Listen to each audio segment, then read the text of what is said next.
ব্রাহ্মণবাড়িয়ার নবীনগরে একাধিক সড়ক নির্মাণ প্রকল্পে অনিয়মের অভিযোগ উঠেছে এক ঠিকাদারি প্রতিষ্ঠানের বিরুদ্ধে।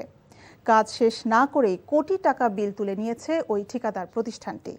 পরিদর্শনে গিয়ে প্রকৌশলীকে মারধরের ঘটনা গণমাধ্যমে ভাইরাল হয়েছে। রাস্তার কাজ শেষ না হওয়ায় চরম দুর্ভোগে স্থানীয়রা। তদন্ত করে ব্যবস্থা নেওয়ার আশ্বাস দেন এলজিইডি নির্বাহী প্রকৌশলী। ব্রাহ্মণবাড়িয়া থেকে শিহাব উদ্দিন বিপুর পাঠানো রিপোর্ট। নবীনগরের আলিয়াবাদ থেকে গোপালপুর পর্যন্ত ৫ কিলোমিটার রাস্তাটি নির্মাণ কাজ শুরু হয় ২০২৪ সালের ২৮ নভেম্বর, যা শেষ হওয়ার কথা ছিল ২০২৫ সালের ২৭ নভেম্বর। ব্যয় ধরা হয়েছে ২,৬০,০০,০০০ টাকা। কাজ শেষ হওয়ার আগে টাকা উত্তোলনের অভিযোগ উঠেছে মেসার্স লোকমান এন্টারপ্রাইজের বিরুদ্ধে। এছাড়া নবীনগরের জীবনগঞ্জ বাজার থেকে শাহাপুর পর্যন্ত ২.৫ কিলোমিটার সড়কের কাজ পায় মেসার্স মোস্তফা কামাল এন্টারপ্রাইজ। এই ঠিকাদারি প্রতিষ্ঠানও লোকমান হোসেনের ভাইয়ের। নবীনগরের মেরকুর বাজার থেকে শিবপুর পর্যন্ত ৪.৫ কিলোমিটার সড়কের নির্মাণ কাজের অনিয়মের অভিযোগ ওঠে। প্রায় ১৪ কোটি ৬৩ লাখ টাকার এই প্রকল্পে নিম্নমানের সামগ্রী ব্যবহারের অভিযোগ উঠেছে। কাজ শেষ হওয়ার আগে বিল তুলে নিয়ে যায় ঠিকাদারি প্রতিষ্ঠানটি।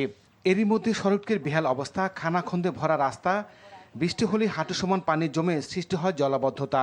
ঠিকাদার নাকি টাকা নিয়ে গেছে গা, এটা কি মুখের মূল্য যে কাজ না করে টাকা নিয়ে যাবো গা? আমাদের রাস্তা আগেই ভালো ছিল, এখন রাস্তাটা ভাঙ্গা হয়ে গেছে। চালাইতে অনেক সমস্যা হইতেছে। আপনার রাস্তা এখান থেকে ভাঙ্গা, আমরা এখান থেকে আসতে পারি না, ওই সাইড থেকেও রাস্তা ভালো না। রাস্তা এখন খুবই খারাপ, এদিক দিয়ে আসা যাওয়া যায় না, চলা যায় না, আর গাড়ি নিয়ে যাইতে গেলে অ্যাক্সিডেন্ট হয়। কাজের অনিয়ম ও দুর্নীতির অভিযোগে ঢাকা থেকে এলজিইডির একটি প্রতিনিধি দল ঘটনাস্থল পরিদর্শনে আসেন। লোকমান হোসেন ও তার সহযোগীদের সাথে প্রকৌশলী তরিকুল ইসলামের বাগবিতণ্ডা হয়। এক পর্যায়ে লোকমানের সহযোগীরা প্রকৌশলীকে লাঠি নিয়ে মারতে যান। বিষয়টি গণমাধ্যম সহ সামাজিক যোগাযোগ মাধ্যমে ভাইরাল হয়। সংশ্লিষ্ট ঠিকাদারি প্রতিষ্ঠানের সাথে যোগাযোগ করা হলে তারা গণমাধ্যমের সাথে কথা বলতে রাজি হননি। ঠিকাদারি প্রতিষ্ঠানের সাথে জড়িত কাউকে ছাড় দেওয়া হবে না বলে জানালেন এলজিইডির এই নির্বাহী প্রকৌশলী। রিপোর্টের ভিত্তিতে পরবর্তীতে তা আইনগত ব্যবস্থা নেওয়া হবে। যদি এরকম কিছু মানে আমাদের নিয়মের বহির্ভূত কোনো কিছু হয়ে থাকে, অবশ্যই আমরা যারা এটার সাথে ইনভলভ, অবশ্যই তাদের বিরুদ্ধে ব্যবস্থা নেব আমরা।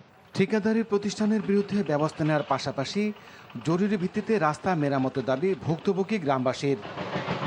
NTV news desk.